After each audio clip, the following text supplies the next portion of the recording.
ka man nagtatrabaho, mapa-opisina man o work from home o mula mismo sa pwesto, sasabayan namin ang break time mo. Sasabayan namin ng mga balita at komentaryo, mga panayam ng mga taong viral ngayon. DZRH Break Time! RH Break Time!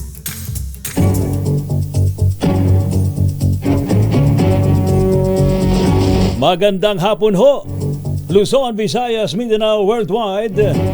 Sa programang Break Time, mamaya habol ho sila kay Mayor Deo Macalma. Ano po mga lingkod, sina Ray Sibayan. Thea Pecho Corpus. Tuloy-tuloy sa pagbabalita. Tuloy-tuloy sa serbisyo. Sama-sama tayo, Pilipino.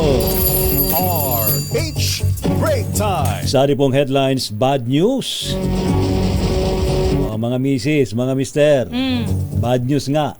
Dahil Singil sa kuryente. Tataas daw po ng 46 centavos per kilowatt hour ngayong Mayo, ayon po yan sa Meralco. may bawi namang good news. May bawing good news, wow. Dahil ang mga empleyado ng gobyerno tatanggap. Ha? Sana all ng Sana mid-year all. bonus simula Wow. bukas, May 15. Abay, buti pa sila. Attorney Harry Roque, SMNI, isang vlogger at 7 pang Pro Duterte social media accounts, abay kinasuhan daw ng libel at cyber libel.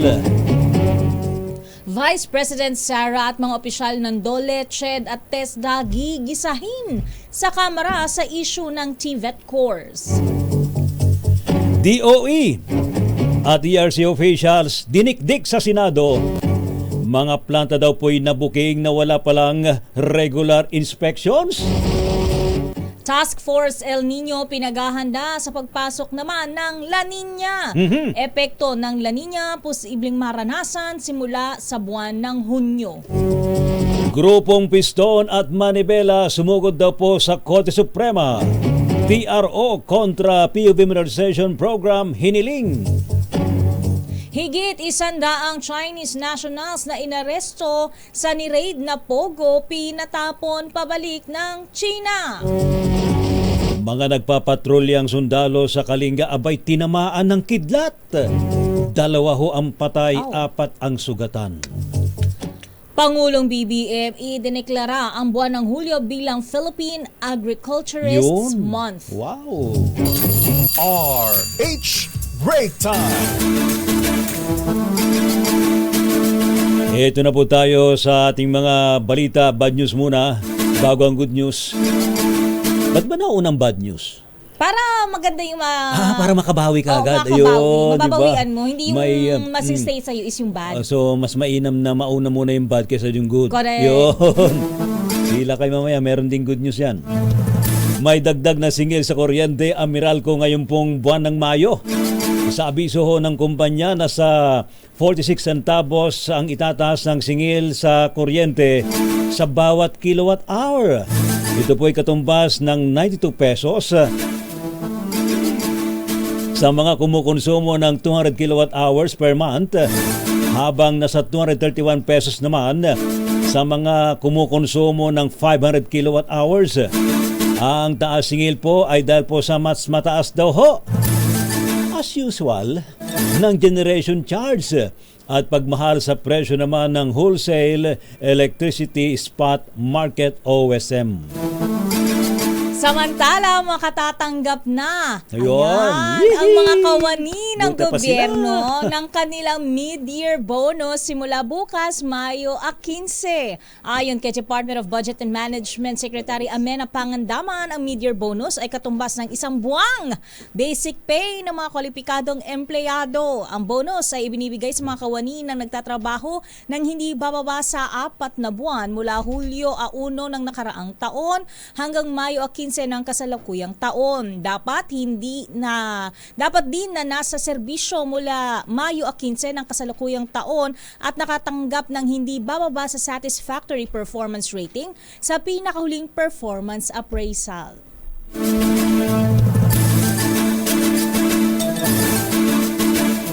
Maraming salamat, Lakay Ray.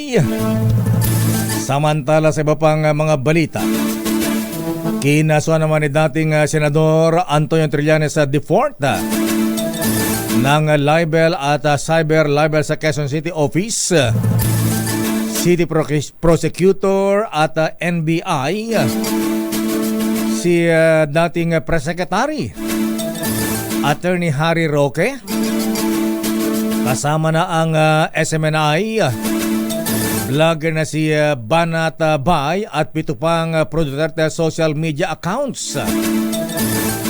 Ayon kay Trillanes, ang pagsasampa ng kaso ay dahil sa patuloy na pag-atake sa kanya online at mga false accusations. Inireklamo din ni Trillanes si Roque at Banat Bay dahil sa pag-akusa umano sa kanya na ibinenta niya ang Scarborough Shoal sa China noong taong 2012. Habang ang mga SMNI host anya at iba pang social media figures ay patuloy naman ang pagpapakalat ng disinformation tungkol sa kanya.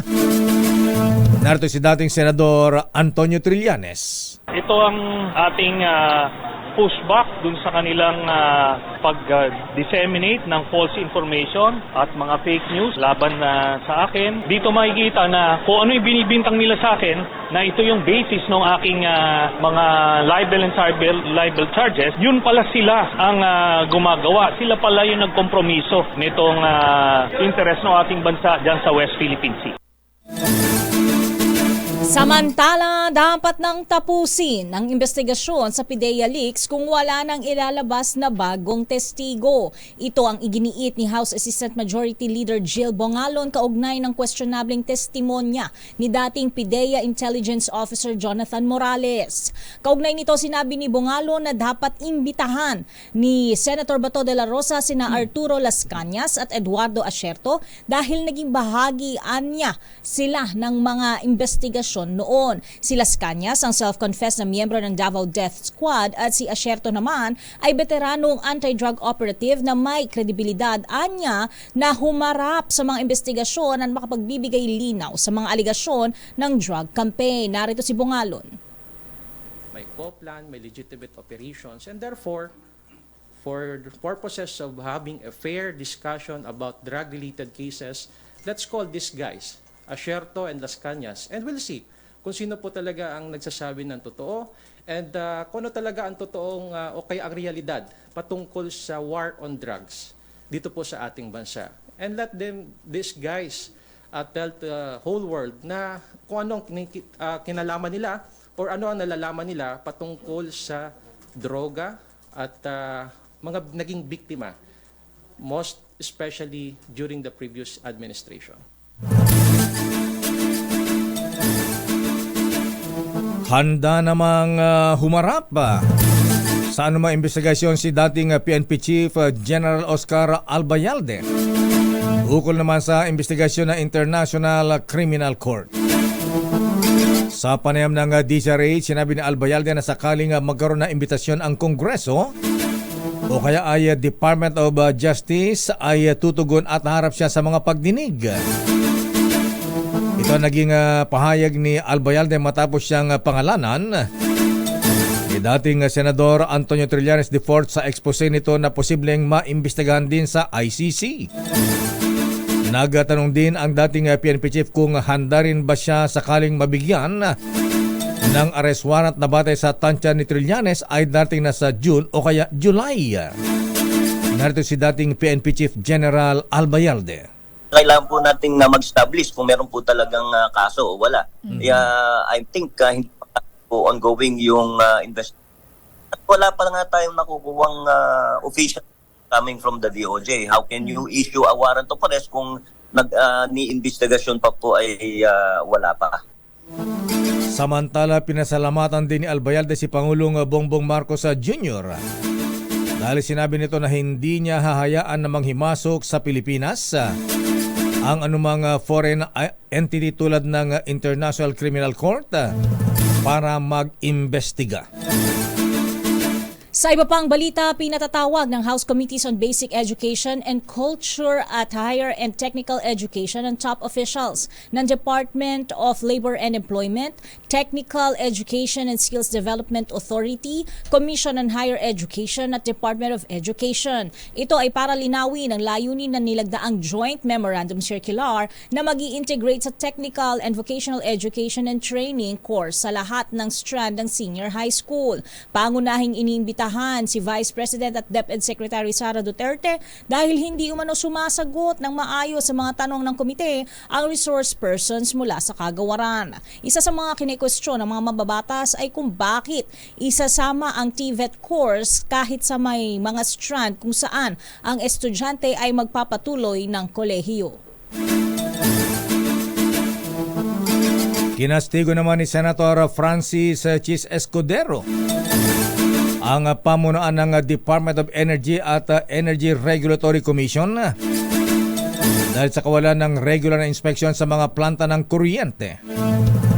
Sa pagdinig ng Senate Committee on Energy tungkol sa nangyayaring yellow at red alert sa supply ng kuryente, sinabi ni Senator Escudero na ang kanilang maintenance ay dapat gumana aksyon. Inoobliga lang anya ang mga planta na magsumite ng maintenance report pero walang nagpupunta sa mga planta para mag-inspeksyon o kaya i-verify ang mga report. Inamin naman ni Director Sharon Montanier ng ERC at Undersecretary Rowena Guevara na wala nga silang tao na nagpupunta sa mga planta ng kuryente na nagdideklara ng yellow at red alert. Inakusan ni Escudero ang DOE at ERC na mabagal mag-aproba ng mga aplikasyon para sa pagtatayo ng mga bagong planta ng kuryente.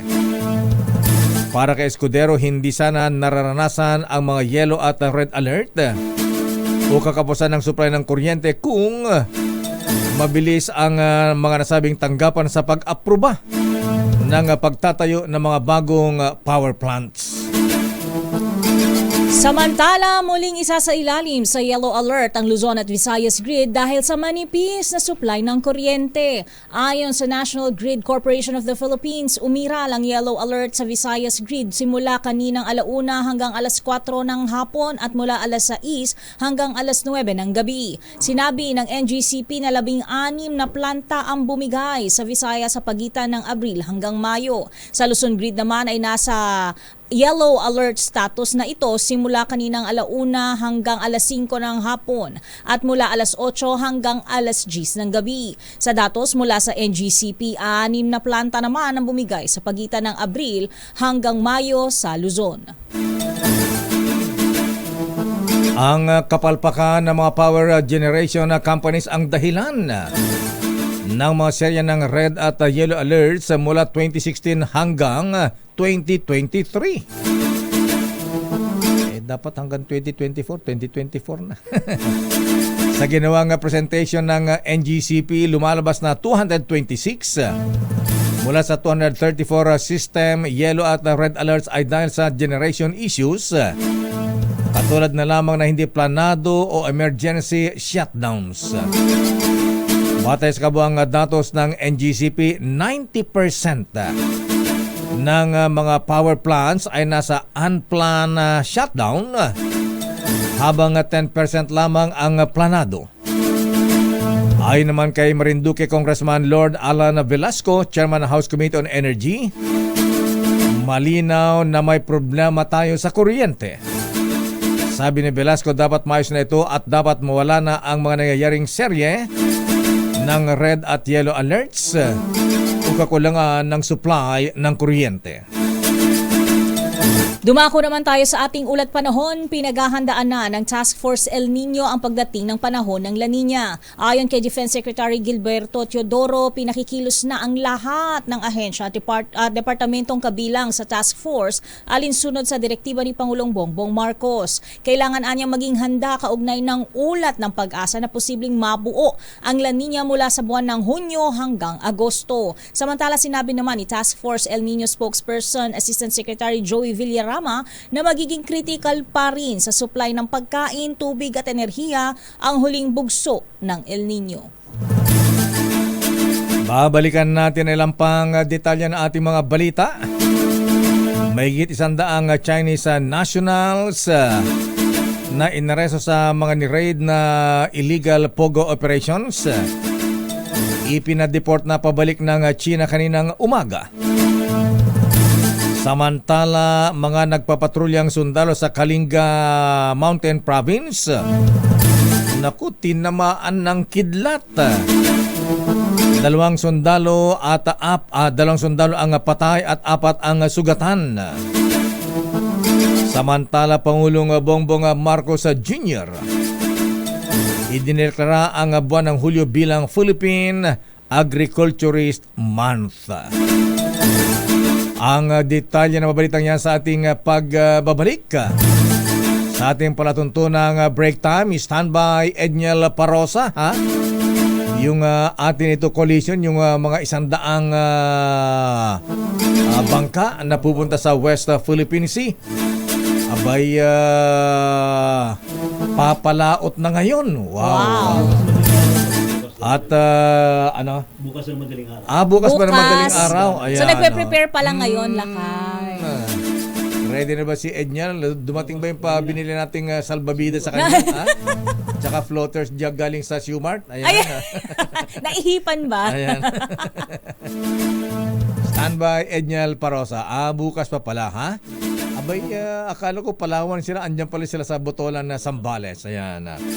Sige, habang nasa Sambales, ayan, magbaon na kayo ng mangga. Ayan. Nang masarap dyan, Lakay. Ayan. Mapunta sa West Philippine Sea. Ayan. Para pagka binomba sila ng tubig. Batuhin mo ng mangga. Batuhin sila ng mangga. Ang detalye po na balita yan sa ating pagbabalik sa ating palatuntunang break time. RH Break Time. Oras, Mr. Cesar Lee, Mr. Michael is my guy. Dr. Alan Racho, birthday boy. Oras ganap na alas 4:27.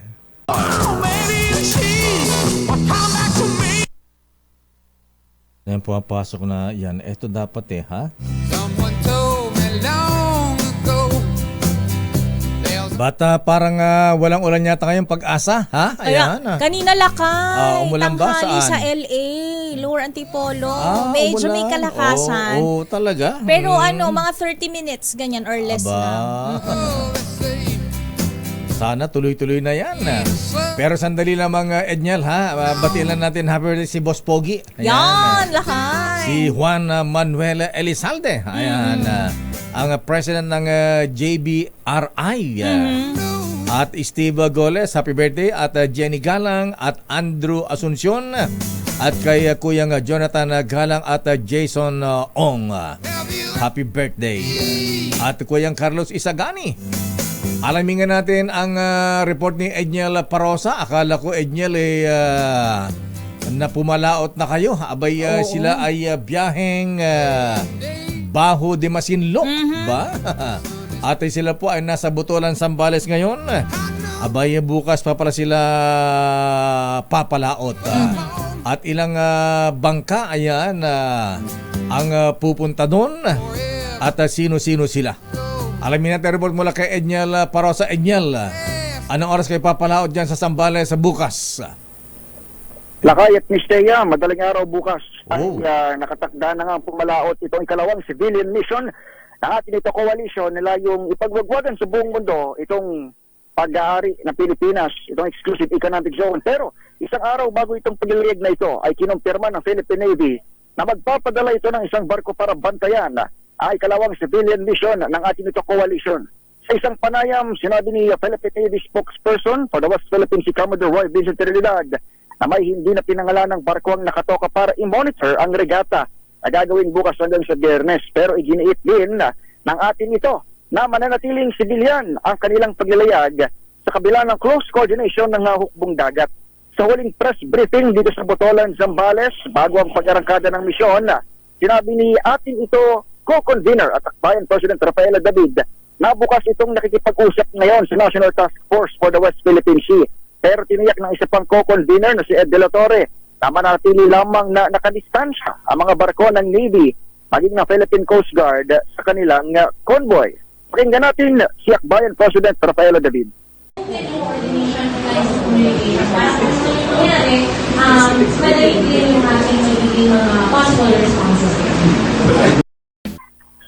Pangunahing misyon ng regato itong convoy ang maghatid ng supplies at magpakawala ng symbolic markers o yung boya sa dagat para umanong mabasa ng China na atin ang nabanggit na teritoryo. Sakali mang magkaroon ng presensya ng dambuhalang bansa, gaya ng pinangangabahang pinakamaraming force ng Chinese Maritime Militia at Coast Guard sa Baho de Masinloc, binanggit ni David na hindi makikipaghabulan at hindi makikipagsisigan ang atin ito. Hindi bababalakay sa 107 katao ang lalahok sa regata. Bukod pa sa mga lokal na mangingisdang sasama rin para ipakita ang kanilang kabuhayan sa international community. Live pa rin mula Edniel. sa Botolan, Zambales. Edniel, Lakay. ilang bangka ang inyong grupo na papalaot sa Baho de Masinloc? Merong 5 main civilian boats, Lakay, kung saan tatao yung media at yung mga volunteers. Pero may 100 fishing boat, Lakay, na kasama. Yung 100 na yan, halos 3 times or doble. Kung hindi man, doon sa laki nung remember noong December, 40 na civilian vessels, yung kasama sa Christmas convoy, ngayon mahigit 100 Lakay. Parehas civilian at parehas fishing boats ang papalaot mula bukas, Mayo 15, hanggang sa Biyernes, kung saan tapok ang maraming aktibidad, kabilang na ngayon papakarat ng markers kung saan nakalagay atin itong West Philippine Sea. Para hindi masayang yung biyahe, dapat mangisda na rin sila doon. Kayo, ikaw din, ha? May dala ka bang pamingwit? May fishing boat Lakay Baka iba mabingwit ni Edniel. Lakay, kahit may dala kang pamingwit, kung wala ka namang mabibingwit dahil binakuran na ng Chinese, wala rin sa isa. Kaya pagpupunta tayo, kasamahan natin kung paano yung sitwasyon ating mga mangingisda at ano ba yung kanilang sitwasyon at naagaw yung kanilang huli doon sa teritoryo na kayo dapat. Ang sinasabi naman ng UNCLOS yung Scarborough Shoal, di naman yan pag-aari lang ng isa. Common fishing ground yan ng China, Pilipinas at isa pang bansa. Pero Vietnam. mukhang binakuran na nga Lakay. Oo, binakuran na yung bukana ng Scarborough Shoal. Yan ang isa sa mga target nating makita sa mga sunod na araw. Ilang oras ang biyahe mula Zambales, Botolan, Zambales hanggang Baho de Masinloc, Edniel? Kung alis kayo na madaling araw, anong oras kayo darating doon? Lakay, batay doon sa operational details kanina ay hindi doon talaga tutubukin o hindi muna doon pupunta yung mission. May mga dadaanan pa tayong mga teritoryo at features dyan sa West Philippine Sea bago magtungo sa Baho de Masinloc. Pero kung yung straight Botolan to Baho de Masinloc, wala nang 100 nautical miles Lakay yung biyahe. Parang mga ilang oras na lang o minuto yung nasabing teritoryo mula rito sa Pampang ni Zambales, partikular ng Botolan Lakay. Wag naman sana anong gagawin na inyong grupo, ha? Itong atin ito coalition, pagka binomba kayo ng tubig, may dala ka bang shampoo? Meron ako Lakay, may sabon ako, may shampoo. Pero kaya nga nung nabanggit ni Akbayan President at co-convener ng atin ito, Rafaela David, walang balak ang atin ito na makipagpatintero, ni makipagtitigan dyan sa binabanggit na presensya ng China. Ibig sabihin, may mga parameters na nakaset kung kailan medyo babalik o magbabacktrack na kilos itong civilian convoy sakali mang kailanganin Lakay. Depende na rin sa panganib na haharapin sa mga susunod na araw. Wag naman sana. Dahil sabi nga natin in the first place, atin itong teritoryo ng West Philippine Sea. So kung susugod yung Chinese Coast Guard dyan, atras na kayo agad. Uwi na Pag kami. nakita niya na sipatan na, be right back. Back to base. May protocol sa mga nakaset. Pero ang binabanggit nga ng Philippine Navy, may magpapadala sila ng isang barko.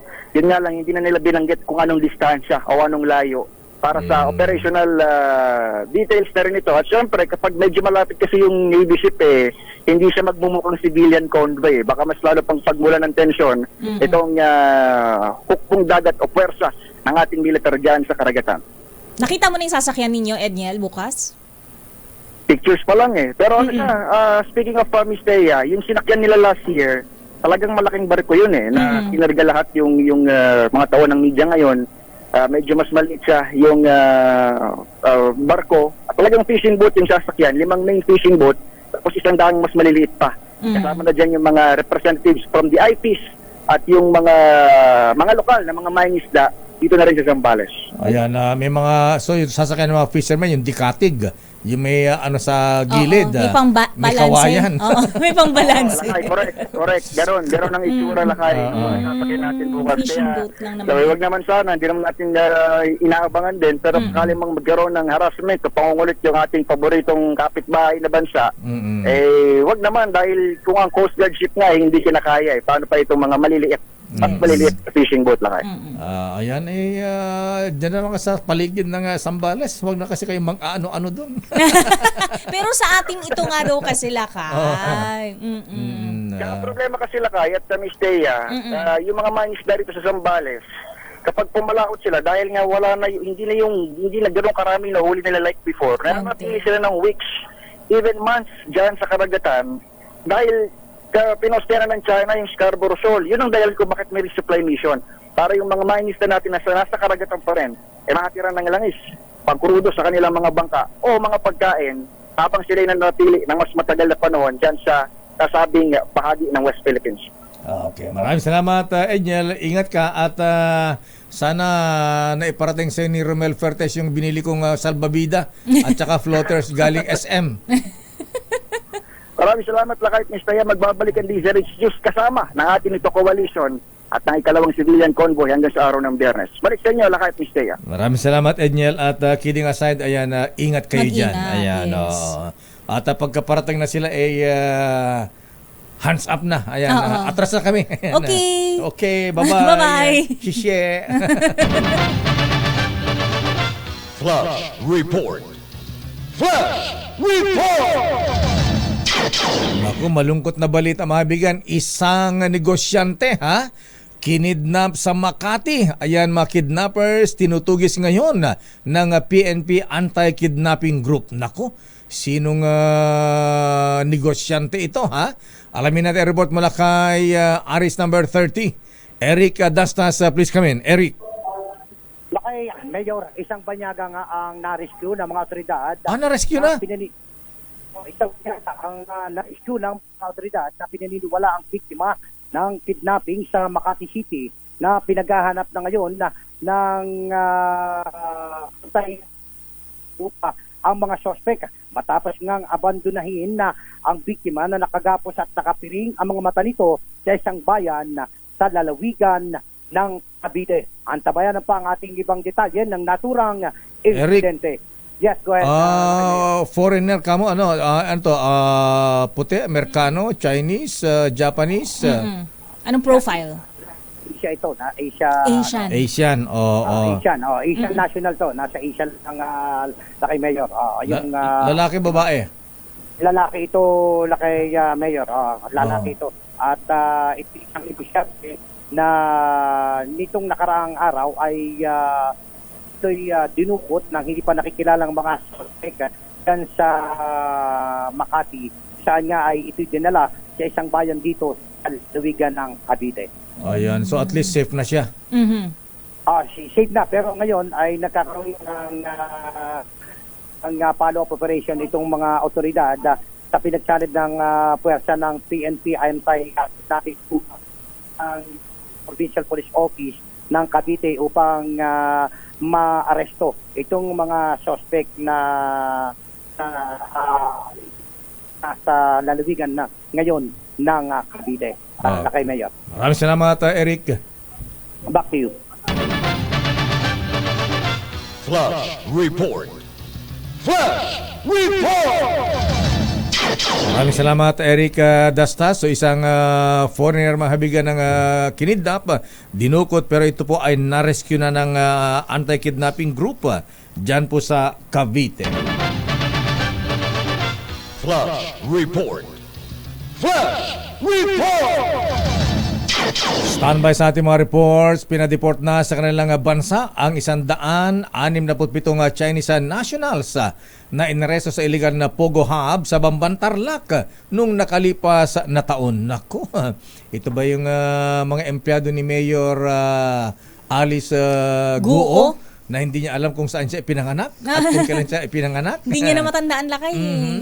Ayon sa Presidential Anti-Organized Crime Commission, Ang mga tinutukoy na dayuhan ay nagtrabaho sa NIRAID na Zone Yuan Technology Incorporated, kung saan sinasabing opisyal dito ang mayor, controversial na mayor ng Bamban Tarlac na si Mayor Alice Guo.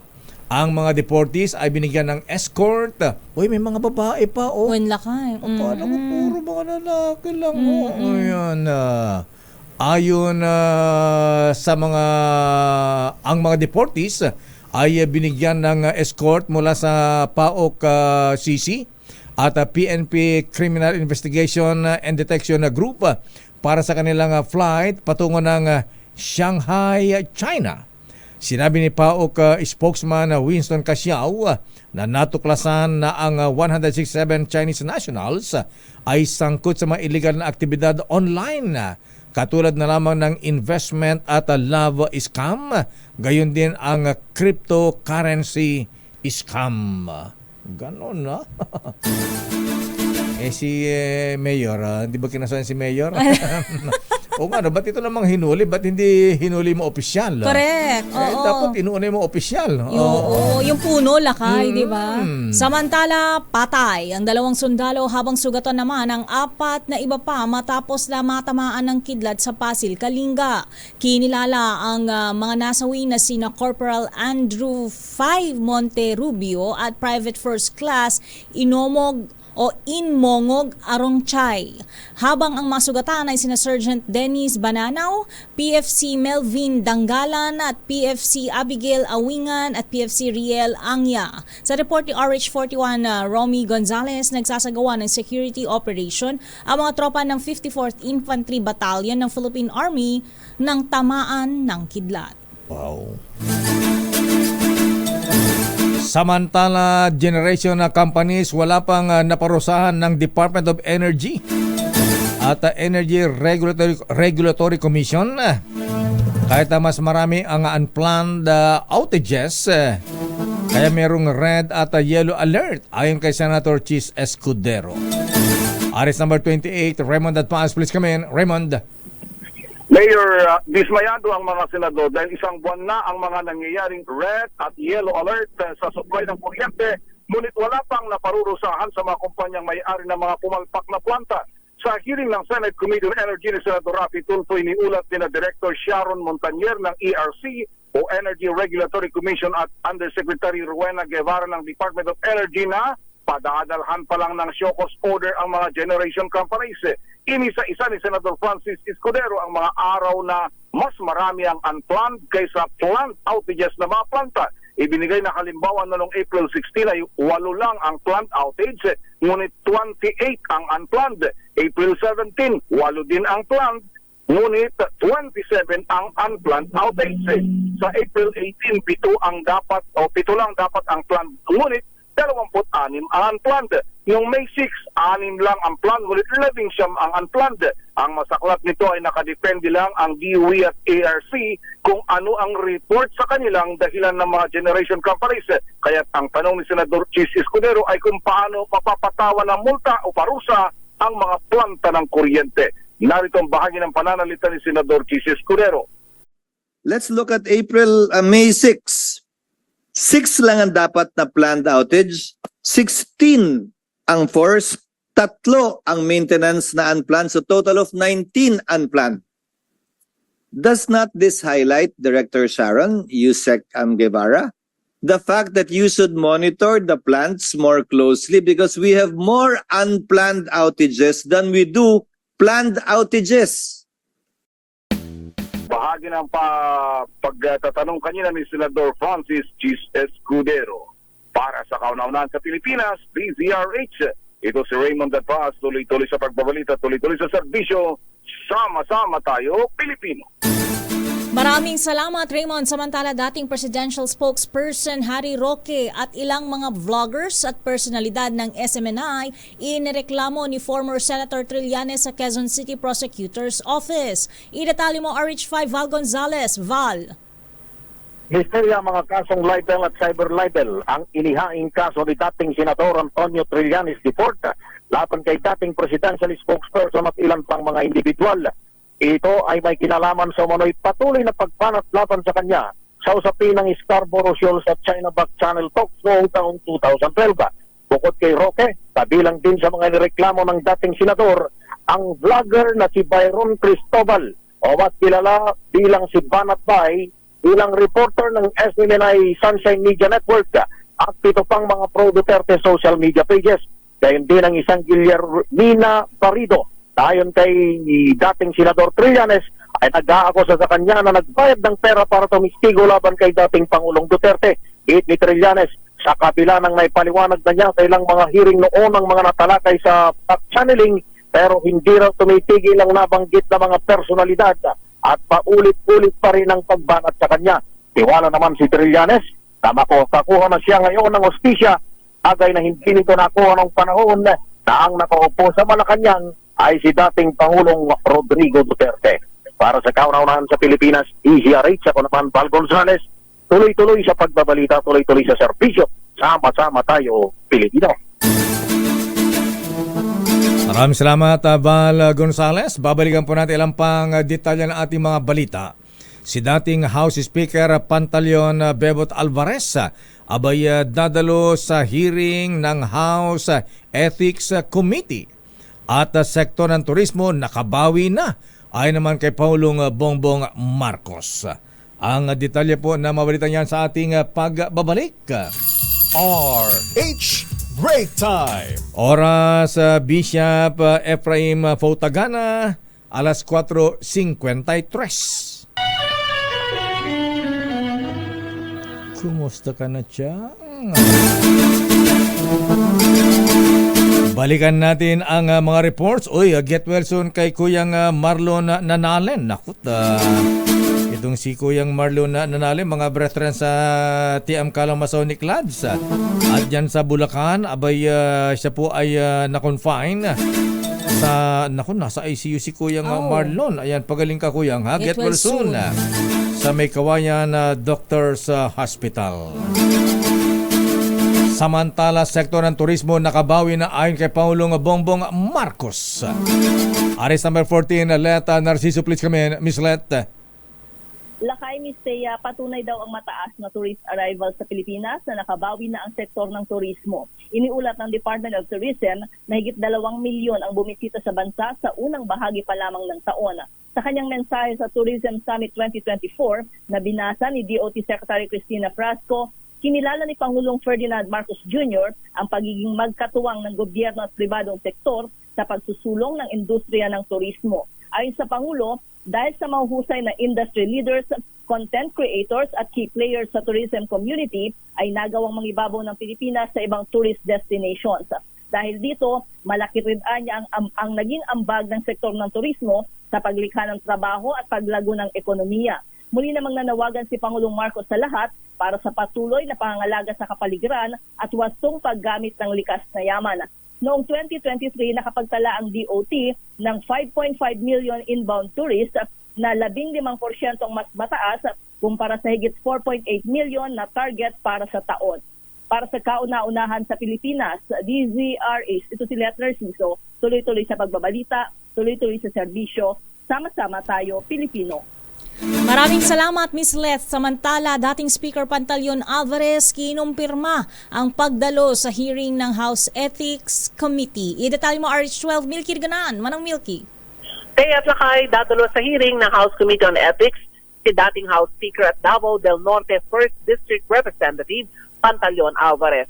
Ang hearing na itinakda sa Webes ay pagdinig sa ethics complaint na isinampa ni Tagum City Mayor Ray Uy laban kay Alvarez. Ayon kay Alvarez, nagsumite na siya ng reply o tugon sa notice na ipinadala ng House Ethics Committee. Tiyak ni Alvarez na handa niyang sagutin ang mga alegasyon laban sa kanya. Ang ethics complaint laban kay Alvarez ay nagugat sa panawagan nito sa rally ng Duterte supporters na bawiin ng Armed Forces of the Philippines sa kanilang suporta kay Pangulong Bongbong Marcos. Kabilang din sa mga alegasyon naman sa kanya ay ang madalas na absences o hindi pagpasok dito sa Kamara at umano'y libelous remarks sa ilang lokal na opisyal ng Davao del Norte. Una rito, May 7 ang atasan ng komite si Alvarez na sagutin ang reklamo laban sa kanya at magtatapos ang 10 araw na deadline sa darating na Webes. Sinabi ni ako, Bicol Representative Jill Bongalon, Vice Chairman ng komite, 6 ang penalties na kanilang tinitignan gaya ng reprimand, censure, suspension ng 60 days, expulsion sa Kamara, at upang mga penalty na pwedeng ipapaw ng komite. Para sa kauna-una sa Pilipinas, Ilki, RH, yes, Sakay, sinong chairman ng House Ethics Committee? Congressman Espares, Lakay. Espares? Oo. Pares? At, Espares. Siya yung chairman Lakay ng House Ethics Committee. Vice Chair naman si Congressman Jill Bongalot. Ayan, okay. Maraming salamat, Madam Milky. Balik sa'yo, Lakay, at Thea. Oy, binabati natin si classmate, si Rolando Tacob at Mayeta Tacob at si classmate Augusto Pascua. Ayan, classmate August, ha? Abay, pagaling ka. Ayan. Lakad-lakad parang tinamaan ng arthritis. Ayun. Tatanungin ko pa lang anong kinain, Lakay. Ayan. Pinapaitan? Nasobrahan yata ng pinapaitan eh. Samantala, idineklara ng Pangulong Ferdinand Bongbong Marcos Jr. ang Hulyo bilang Philippine Agriculturist Month. Ang order inilabas ngayong araw sa pamagitan ng Proclamation number 544 na pinirmahan noong May 10, 2024. Ayon sa Pangulong Marcos, layunin ng Philippine Agriculturist Month na paigtingin ang awareness sa bansa bilang agriculture center. O nga, agriculture center pero country pero puro tayo imported sa bigas. Number asukal. 1, Lakay. Number 1 importer ng bigas. Samantalang dati ay tayo ang nag-e-export. Ayan. Sa ilalim ng proklamasyon, ang Department of Agriculture at Professional Regulation Commission PRC, kabila na ang Board of Agriculture ay mangunguna sa annual observance ng Philippine Agriculturist Month.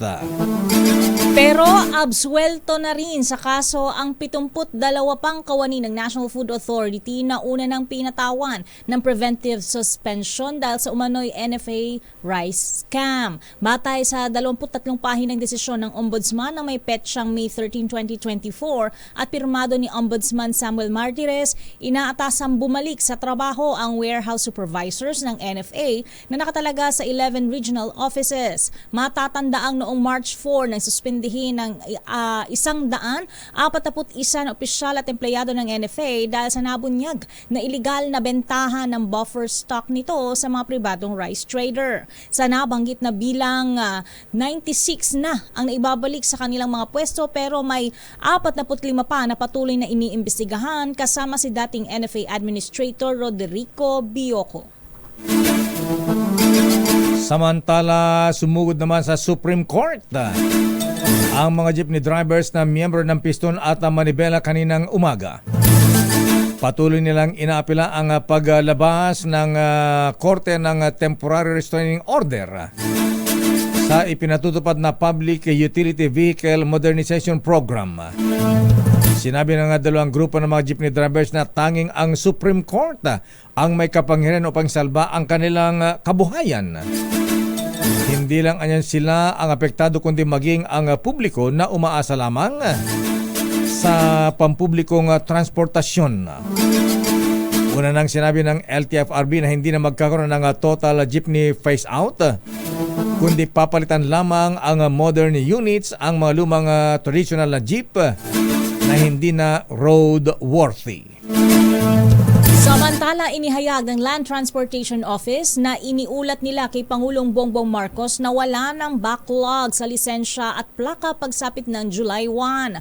Ayon kay LTO Chief Vigor Mendoza, nasa 9.7 million license cards ang nabid out ng Department of Transportation at LTO kaya may sapat ng supply sa buong taon. Sabi ni Mendoza, pwede pang pumunta sa LTO ang mga motorista na may hawak na lisensyang de papel para kunin ang kanilang license cards habang pwede na rin mag-renew ang drivers na mapapaso ang lisensya sa Hunyo. Para naman sa plaka ng mga sasakyan, sinabi ni Mendoza na sapat din ang supply nito at iniayos na ang sistema. Mayroon na lang anyang 11 araw ang dealers at kanilang mga tauhan sa LTO para ibigay sa mga motorista ang plaka mula sa araw na bumili ito ng sasakyan at nagsumite ng mga dokumento. The road is long with a many winding At yan ang kabahan natin palatuntunang break time. Ako po si Deo Macalma. Ako naman, Thea Petro Corpuz. Antabayan ang mga balansyadong balita at Chairman of the Board, Henry Uri at Miss Kay. Karen Oyong na ipinanganak dito sa Pilipinas. Oo, Pilipina. Yan. At alam niya kung saan siya pinanganak. At alam niya kung kailan siya ipinanganak. Ayan. At hindi late registered. Ayan, oo. Sakto, tama. Sakto lang. Ingat-ingat. Bye-bye. Paalam na ba tayo? Ayan. Lakay. Bye-bye. Bye-bye. Ingat-ingat. Stay safe. May tinatamaan pa rin po ng heat stroke kaya ingat po tayo.